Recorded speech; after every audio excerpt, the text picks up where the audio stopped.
Assalamualaikum warahmatullahi wabarakatuh dan salam sejahtera. Perkenalkan, saya Firdawati Amir Parumpu, dosen program studi Sarjana Farmasi, jurusan Farmasi, Fakultas MIPA Universitas Tadulako. Dalam video kali ini, saya akan menyampaikan pernyataan diri dosen dalam unjuk kerja Tridharma Perguruan Tinggi, bidang pengajaran, sebagai salah satu syarat untuk mengikuti sertifikasi dosen pada gelombang 1 tahun 2022. Bidang ilmu yang saya miliki yaitu manajemen farmasi komunitas, di mana sesuai dengan bidang ilmu tersebut, saya akan menyampaikan beberapa hal tentang mata kuliah yang saya ampuh selama berada di jurusan farmasi Fakultas MIPA Universitas Tadulako.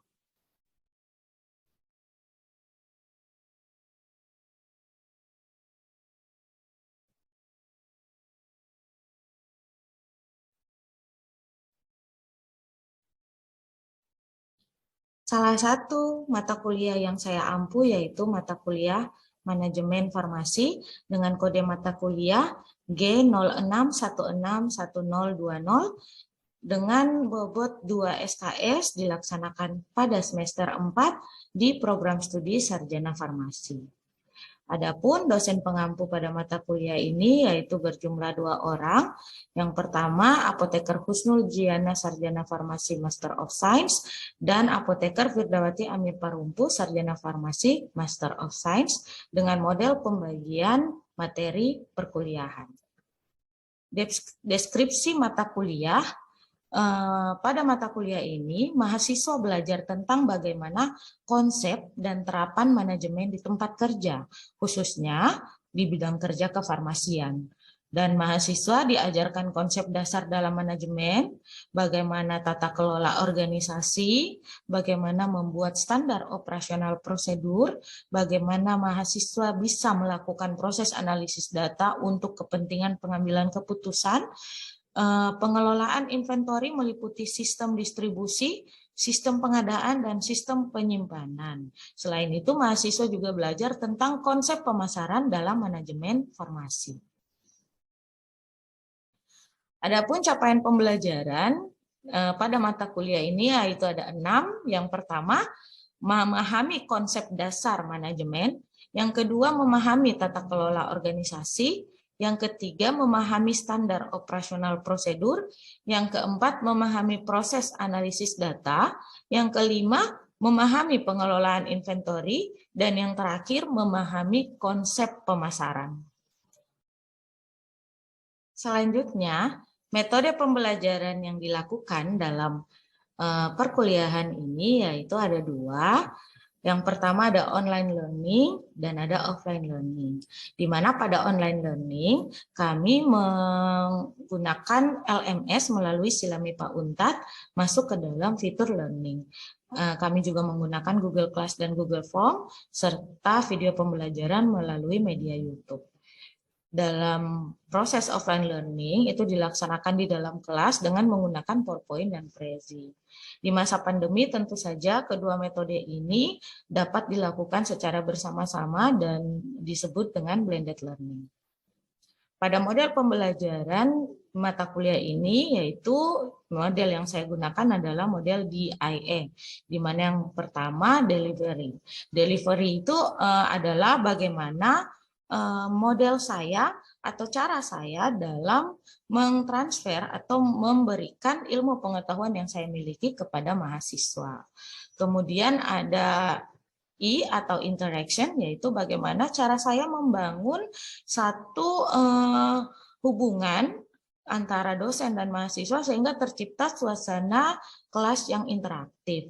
Kemudian atau assessment, yaitu bagaimana cara saya menilai mahasiswa di akhir perkuliahan dengan berdasarkan hasil upaya perkuliahan mahasiswa dari awal perkuliahan sampai dengan akhir perkuliahan. Adapun materi perkuliahan yang kami lakukan yaitu pada pertemuan pertama dilaksanakan sub CPMK 1.1, yaitu mahasiswa mampu memahami konsep dasar manajemen dengan pemberian materi, pengertian manajemen menurut para ahli, konsep manajemen para ahli, tujuan dan manfaat manajemen secara umum dan dalam bidang farmasi. Kemudian pada pertemuan 2 sampai pertemuan 3, itu yang dilaksanakan yaitu sub CPMK 2.1, mahasiswa mampu memahami tata kelola organisasi dengan pemberian materi, tujuan dan manfaat struktur organisasi formal dan non-formal. Kemudian sub CPMK 2.2, mahasiswa mampu memahami organisasi dalam bidang farmasi dengan pemberian materi, jenis-jenis struktur organisasi, deskripsi tugas dan fungsi dalam struktur organisasi. Kemudian pada materi 4-5, sub CPMK yang diberikan yaitu 3.1, mahasiswa mampu memahami SOP atau standar operasional prosedur dengan pemberian materi berupa pengertian dan tujuan serta manfaat dari SOP. Kemudian sub CPMK 3.2, mahasiswa mampu memahami SOP dengan model dalam pekerjaan bidang kefarmasian, yaitu materi yang diberikan tahapan pembuatan bagan alur SOP dan deskripsi tahapan alur. Kemudian pada materi perkuliahan 6 sampai dengan 7, sub CPMK yang diberikan yaitu 4.1. Mahasiswa mampu memahami proses analisis data dalam manajemen materi yang diberikan yaitu pengertian analisa data. Pada pertemuan 6 sampai dengan 7, sub CPMK yang diberikan yaitu 4.1, mahasiswa mampu memahami proses analisis data dalam manajemen dengan pemberian materi, pengertian analisa data, serta model analisa data, dan tujuan manfaat analisa data. Kemudian sub CPMK 4.2, mahasiswa mampu memahami proses analisis data dalam bidang farmasi dengan pemberian materi, data-data dalam manajemen farmasi, rancangan analisis data yang dibutuhkan. Pada materi perkuliahan di pertemuan 9 sampai dengan 10, sub CPMK yang diberikan yaitu mahasiswa mampu memahami pengelolaan inventory dalam manajemen dengan pemberian materi, pengertian inventory, serta tujuan dan manfaat inventory. Pada sub CPMK 5.2, mahasiswa mampu memahami proses analisis data dalam bidang farmasi dengan pemberian materi, perencanaan dengan metode ABC, perencanaan dengan metode VEN, perencanaan dengan metode PUT, dan perencanaan dengan metode epidemiologi. Pada materi perkuliahan pertemuan 11 dan 12, sub CPMK 5.3, mahasiswa mampu memahami pengelolaan inventory dalam sistem pengadaan perbekalan farmasi. Nah, materi yang diberikan yaitu model dan tahapan sistem pengadaan barang di apotik, sistem penyimpanan barang di apotik. Dan pada sub CPMK 5.4, mahasiswa mampu memahami pengelolaan inventory dalam bidang farmasi dengan pemberian materi, pengertian dan fungsi pedagang besar farmasi atau PBF dan gudang farmasi. Kemudian mahasiswa mengetahui perbedaan dari distributor nasional dan distributor swasta. Pertemuan ke-13 yang dilaksanakan yaitu sub CPMK 6.1. Mahasiswa mampu memahami konsep pemasaran dalam manajemen dengan pemberian materi, pengertian sentralisasi distribusi perbekalan farmasi, pengertian desentralisasi distribusi perbekalan farmasi, pengertian individual prescribing, pengertian one day dose dispensing, pengertian unit dose dispensing, dan yang terakhir pengertian ward floor stock. Pada pertemuan 14 sampai dengan 15, sub CPMK yang diberikan yaitu 6.2. Mahasiswa mampu memahami konsep pemasaran pada target market dengan materi lokasi usaha, kebutuhan pasar atau konsumen, perilaku pasar atau konsumen, dan pajak dalam usaha apotik. Dan pada sub CPMK 6.3, mahasiswa mampu memahami konsep pemasaran dalam bidang farmasi dengan pemberian materi, kekuatan usaha yang dimiliki, kelemahan usaha yang dirasakan, kesempatan usaha yang dapat diusahakan, dan tantangan usaha yang harus dihadapi. Diharapkan dengan materi terakhir ini mahasiswa dapat menganalisis model usaha yang akan dilakukan oleh dia ke depannya. Adapun strategi pembelajaran yang dilakukan dalam mata kuliah ini yaitu pertama adanya pembentukan kelompok belajar di awal perkuliahan dengan maksimal 5 mahasiswa per kelompok. Ini bertujuan untuk menciptakan suasana pengajaran yang lebih interaktif di mana mahasiswa diajari juga untuk bekerja dalam satu kelompok. Kemudian dalam setiap akhir materi pembelajaran itu diberikan tugas untuk presentasi dan diskusi kelompok, dan dalam setiap pertemuan ada diskusi materi di akhir jam perkuliahan bagi mahasiswa yang masih mempunyai pertanyaan. Kemudian ada pembelajaran kooperatif dengan luaran proposal manajemen usaha yang berisi materi perkuliahan dari awal sampai dengan akhir sesuai dengan kelompoknya masing-masing. Untuk model penilaian atau asesmen, penilaian sesuai dengan kontrak perkuliahan yang sudah disampaikan di awal pertemuan. Kemudian ada UTS atau ujian tengah semester yang merupakan evaluasi individu dan dilaksanakan pada pertemuan ke-8 dengan model soal studi kasus. Kemudian ada ujian akhir semester yang merupakan evaluasi individu pada pertemuan terakhir ke-16 dengan model soal pilihan ganda. Adapun sistem penilaian dalam mata kuliah ini yaitu bobot partisipasi 5%, ada bobot tugas terstruktur 15%, ada bobot nilai tugas 15%, bobot nilai ujian tengah semester 15%, dan bobot nilai ujian akhir semester sebesar 50%, dengan total sistem penilaian 100%.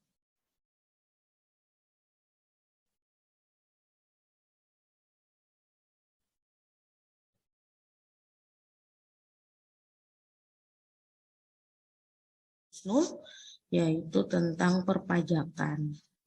Nah, di sini perpajakan akan kita bagi dalam 2 pertemuan, yang nantinya pertama, materi pertama dalam perpajakan ini yaitu tentang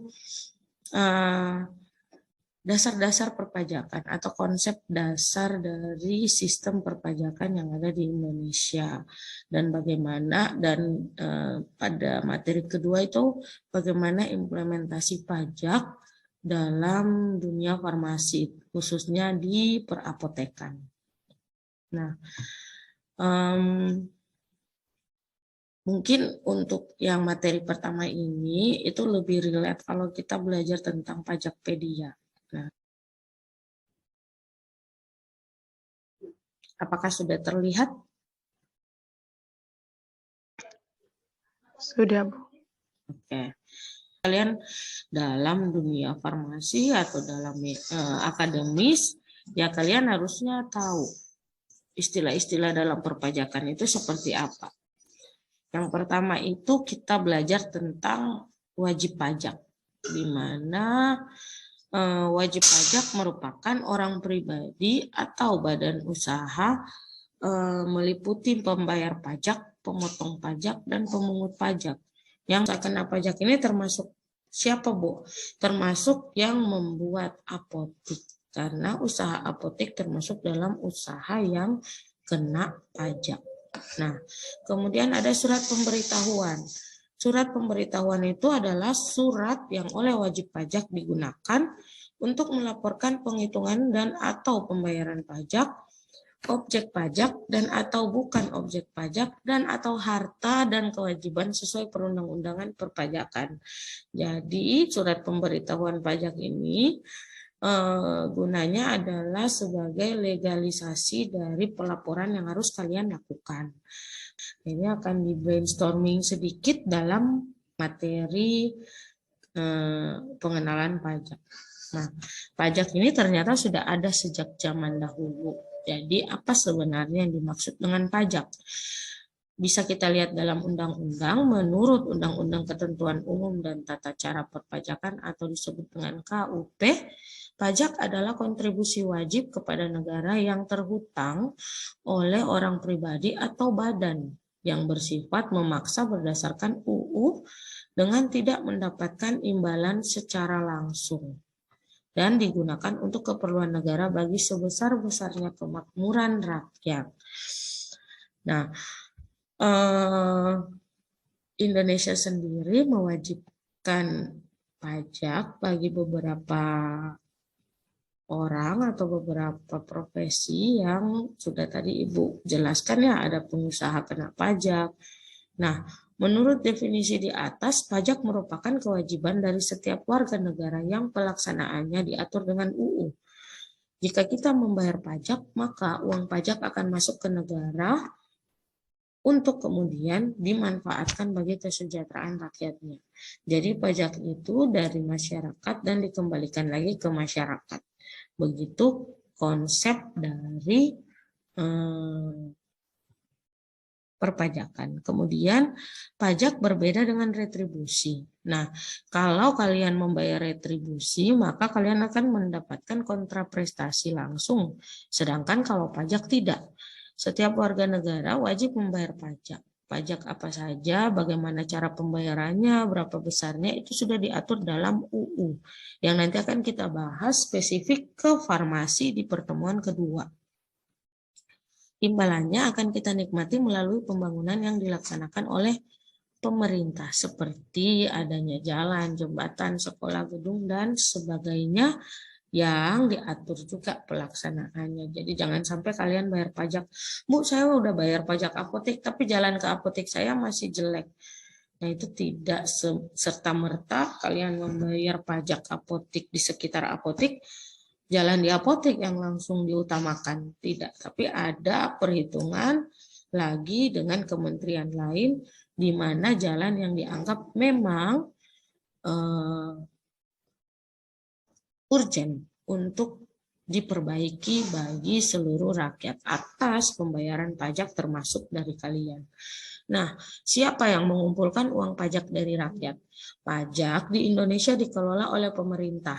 Ada pemerintah pusat dan pemerintah daerah. Oleh karena itu dikenal pajak pusat dan pajak daerah. Kalau pajak pusat dikelola oleh pemerintah pusat, dalam hal ini Presiden Republik Indonesia, dan dikelola oleh Direktorat Jenderal Pajak Kementerian Keuangan, sedangkan pajak daerah dikelola oleh pemerintah daerah, gubernur, bupati, atau wali kota, oleh institusi yang menangani pemungutan pajak di daerahnya masing-masing. Jadi ada kalau misalkan penjual di pasar itu dikenal Al-Mukni.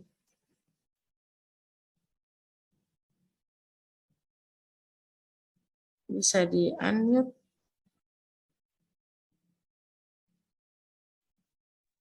Ya Ibu, saya Bu. Oke, tadi Ibu sempat menjelaskan ke kalian tentang apa peran dari pajak bumi dan bangunan dalam manajemen apotik. Bisa dijelaskan kembali? Lagi di pertemuan kedua ya yang nanti akan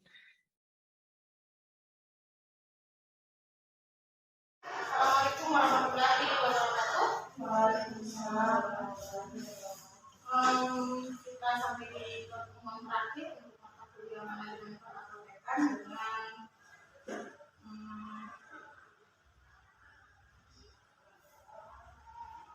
pembahasan pada hari ini, yaitu yang pertama tentang pajak dalam usaha apotik.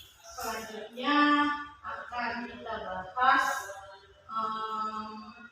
tentang bagaimana perhitungan pajak dalam apotik, aturan-aturannya, serta strategi pengembangan dan analisis potensi strategis dalam pembuatan satu usaha apotik. Kalian dalam mata kuliah manajemen perapotekan. Untuk absensi nanti akan via